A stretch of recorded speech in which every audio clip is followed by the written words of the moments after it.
Hey folks, Chief with Crazy Faith here. It is August 11th, 2015. It's Tuesday night, so I'm just getting back from Nisqually jail.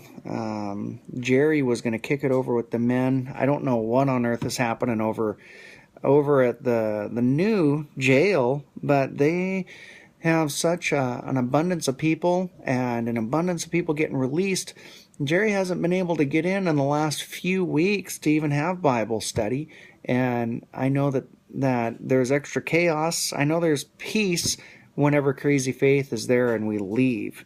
So pray with us that can be resolved, so that peace can be released in the facility there from now on. And I know that Jerry, Lord bless Jerry for taking his time and driving there and all of those things. And I know he's sitting there and praying, but bless him abundantly. Eli kicked it with me over in the women's jail. Some call it the old jail. And I think we had, 15 to 17 young ladies. And I got to see some of the young ladies that I got to minister to last week that were in a whole different cell, but they changed cells, and God just showed up and showed off during this whole week, especially to this one young lady. I got to pray with her again tonight. But I was spitting it from Ephesians 4:31 through 32, and this is what it says. It says, all bitterness, anger, wrath, insult, and slander must be removed from you, along with all wickedness. Verse 32 says, and be kind and compassionate to one another, forgiving one another, just as God also forgave you in Christ. I don't know about you, but that's always an area that most of us struggle in, is letting that stuff go and choosing to forgive.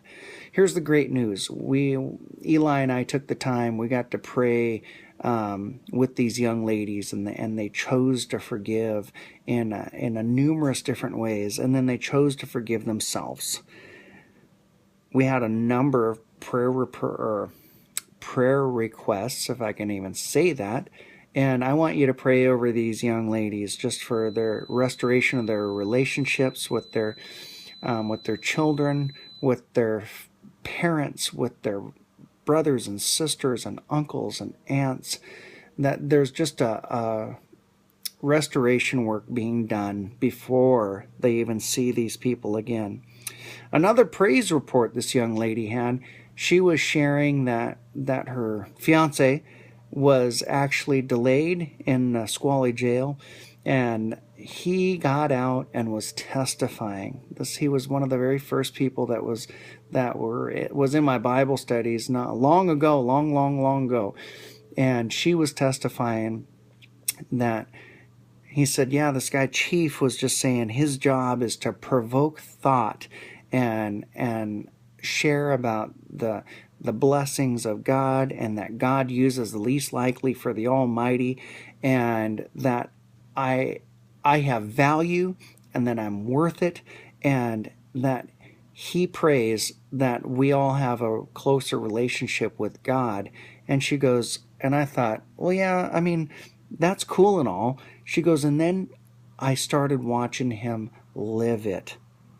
And she goes, and now I'm delayed, and I'm in here until January, and I'm delayed, and I get to sit here, and I get to experience what he was talking about. And she said, and I won't be leaving the same. I'm going to draw closer to God during this time. And she said, so I guess when we're delayed like this, like you said, God gets to show up and show off.